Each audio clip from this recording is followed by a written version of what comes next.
I'm here with Azil and her mother, Dr. Meroz, and Dr. Saima, and I want to know a little bit about the treatment that Azil received here for retinoblastoma.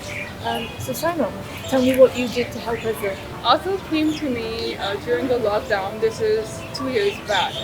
And we were here on emergency duty, and she just came with her kid. She was so nervous. When I had to look, it was quite bad. It was advanced stage. I didn't give her much hope, but I said we could definitely try. And then we started her on treatment. We did, and she'd already undergone chemotherapy. So I didn't have any backup support of any chemotherapy or any other systemic intervention. The max I could offer was what I could do to the eye. So we tried laser surgery and cryosurgery, and we gave targeted chemotherapy inside the eye. And we gave multiple sessions. And thankfully, after just 5 or 6 months, we were able to control the tumor. And I remember telling her that I think it's under control, but I didn't want to make her too happy. Because the thing with tumors is it can always come back. Sure. So I kept my horses under control because I was so excited for her. And I didn't even know that, we try, but we don't know the outcome 100%, right? Sure. So I still remember when I told her, I think the tumor is under control, and she's like jumping, and I'm like, but it might still relapse. So Sure. just, we have tried, and alhamdulillah, it's inactive now, but you need to be very consistent with your follow-ups. Yeah. And we're going to see. So it was a wonderful experience with her. The tumor was responsive, thankfully, and it worked. So I'm very, very happy for her. She's a very cute, pretty little girl. Yeah. And I'm very happy I could save the eye, Sure. an eye which was going to be enucleated or removed. So it was quite a pleasant experience for me. Yeah. So Dr. Meroz, you obviously are a doctor in your own right.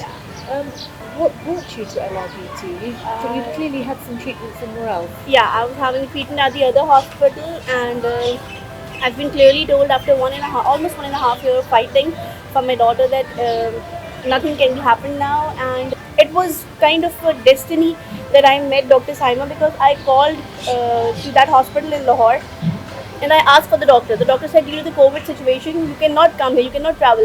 So there's a doctor, Dr. Saima, Amin in LRBT Karachi, go visit her. That was the first time. I was very nervous to come to LRBT because I never. It was like, how the doctor is going to be, is she even going to talk to me properly or not? Because that is the common perception about the hospitals. But then I came to this hospital, I met Dr. Saima. The moment I met her, I was like, she's the one who's going to treat my daughter. She was adorable. She was so supportive. She didn't give me any hopes. But in a very unexplained manner, she gave me hope. Yeah.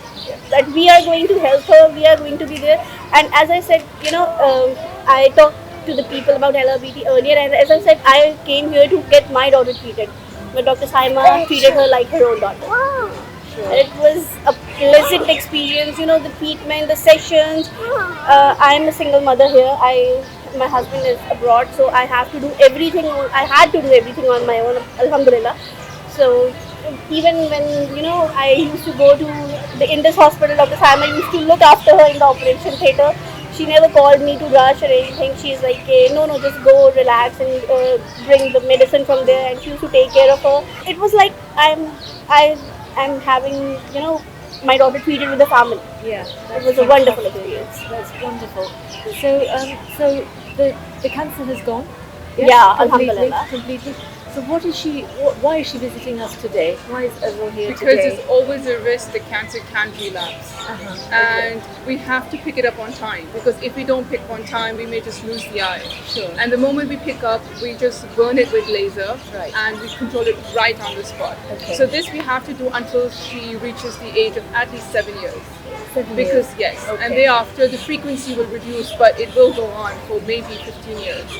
But the very, very close follow-up has to be there till the age of 7 years, because cancer can relapse anytime. It's with any cancer, it can relapse, and the earlier you pick it, the better you'll be able to handle it. So that's how it is. What I find so extraordinary about all the people that I've seen and the people you've talked to is really how long they stay under your care. It goes on for years and years. It isn't a short interaction and then they're done. Well, ladies, thank you. Azil, thank you very much. Azil? You've been very You're welcome. patient. Thank you for sitting this one through, and keep up the good work. I hope you get some good help. So, as Saima was saying, treatment for paediatric cancer lasts many years. They continue to screen for many years afterwards, and it takes an awful lot of money to support treatment of this sort. So, for on average, something like £4,000 to £5,000 per child, but that doesn't include the screening that might go on until they're 10, 12, 15.